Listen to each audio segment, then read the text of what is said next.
Les amis, bonjour, bienvenue dans ce Good Morning Market du 28 janvier. C'est un plaisir de vous retrouver. Quelle journée on a eu hier, une journée vraiment atypique. Le S&P 500 perdait à un moment donné 3%, il s'est redressé et a baissé au final. Il a clôturé à moins 1,5%. Le Nasdaq était à moins 5%, il a clôturé à peu près à moins 3%. Vraiment grosse journée ce matin, des contrats à terme, on est neutre. Alors pourquoi on a baissé? C'est parce que le marché a trouvé un prétexte, un beau prétexte. Et le prétexte s'appelle DeepSeek, l'intelligence artificielle générative qui est aussi efficace que ChatGPT. DeepSeek nous vient de Chine, elle a coûté 3% du coût de ChatGPT et a été développée en seulement 2 mois. Alors on avait Nvidia qui nous annonçait un petit peu la couleur, TSM notamment avec des biseaux haussiers, et on a ce tableau à vous montrer. Nvidia est passée dorénavant 3e capitalisation mondiale et elle est too big to fail. Nvidia a baissé hier de 17% et le S&P 500 ne peut pas se permettre d'Nvidia qui risque d'entraîner tout le monde dans sa chute. Alors Nvidia a baissé de 17%, TSM de 13%, on parle ici de semi-conducteurs. L'ETF des semi-conducteurs a baissé de 10%. Ces deux actions que je vous ai mentionnées, Nvidia et TSM, affichaient de très jolis biseaux haussiers, je vous en parlais depuis quelques temps. Apple, qui est dorénavant première capitalisation, nous affichait également un biseau haussier, mais il l'avait cassé à la baisse depuis quelques temps. Ça voudrait peut-être dire qu'il est en train de diriger un petit peu la bourse, on appelle ça un leading stock, et hier il a progressé de 3%. Microsoft, lui, est toujours dans son triangle, il a baissé de moins 2% hier et Google a baissé de 4%. Alors le VIX, lui, voilà, je vous avais mentionné ce niveau, avait pumpé jusqu'à 20%, il avait méché ce niveau hier, il est immédiatement redescendu et il pourrait retourner à 20, pardon je dis 20%, 20 points, il pourrait retourner au niveau des 20, on verra ça plus tard dans la journée. Si jamais il devait percer le niveau des 20 points, on pourrait s'orienter à 27. Si jamais il devait définitivement rejeter, on s'orienterait vers les 13 et 12 et donc en fait Nvidia pourrait éventuellement effectuer un rattrapage, mais ça semble vraiment, ce serait très surprenant. Bitcoin est descendu dans notre boîte verte, il a méché le niveau des 98 000 $ et il a rebondi comme le S&P 500, on va en parler tout à l'heure. Le gold a tradé un mouvement mesuré numéro 4, mais il a cassé sa série par la suite.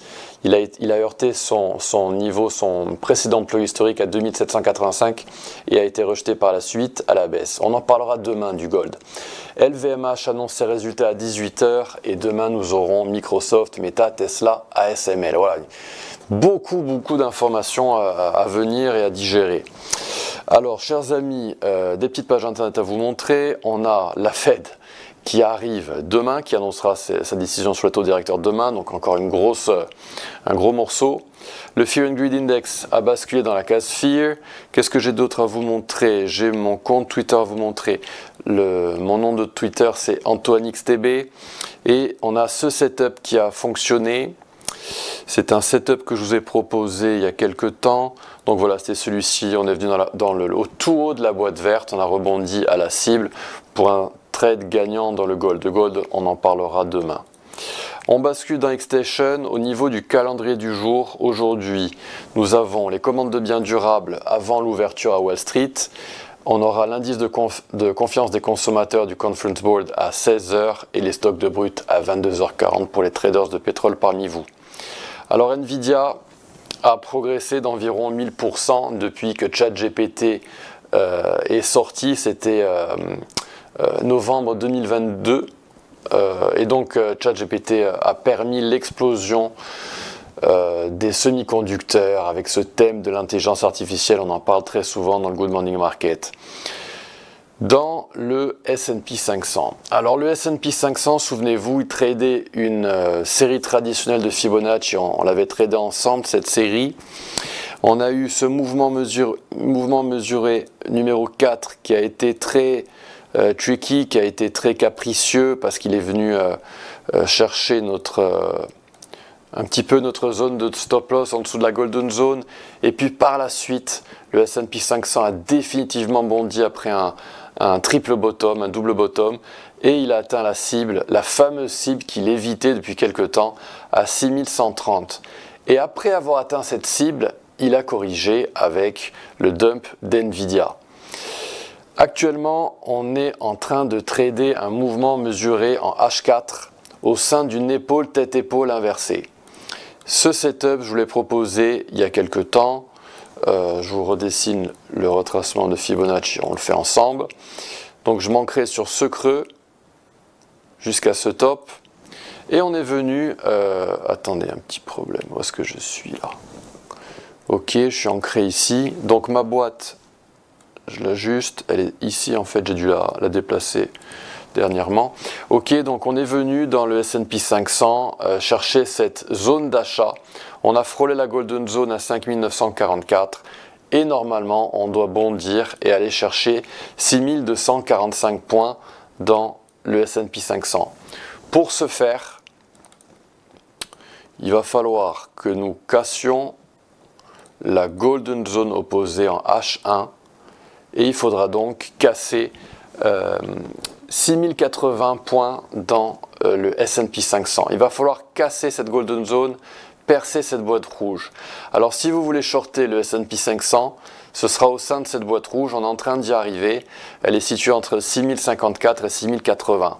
Si jamais on casse cette Golden Zone opposée, on s'orientera vers les 6245. Et je suis extrêmement curieux de savoir ce qui se passerait pour Nvidia après avoir fait un gap aussi monstrueux que celui fait dernièrement. Dans le Nasdaq, eh bien le Nasdaq, lui, il est en train d'essayer de faire un double bottom, un double creux, et il faudra lui qu'il casse sa Golden Zone opposée. Elle est située à 21 585 points. Les longs ont resté stop loss en H4 pour le Nasdaq. Ça veut dire que voilà, c'est maintenant ou jamais, c'est vraiment le double bottom ou jamais. Et si jamais on ne devait pas casser cette Golden Zone, eh bien on pourrait être rejeté pour s'orienter vers les 20 450.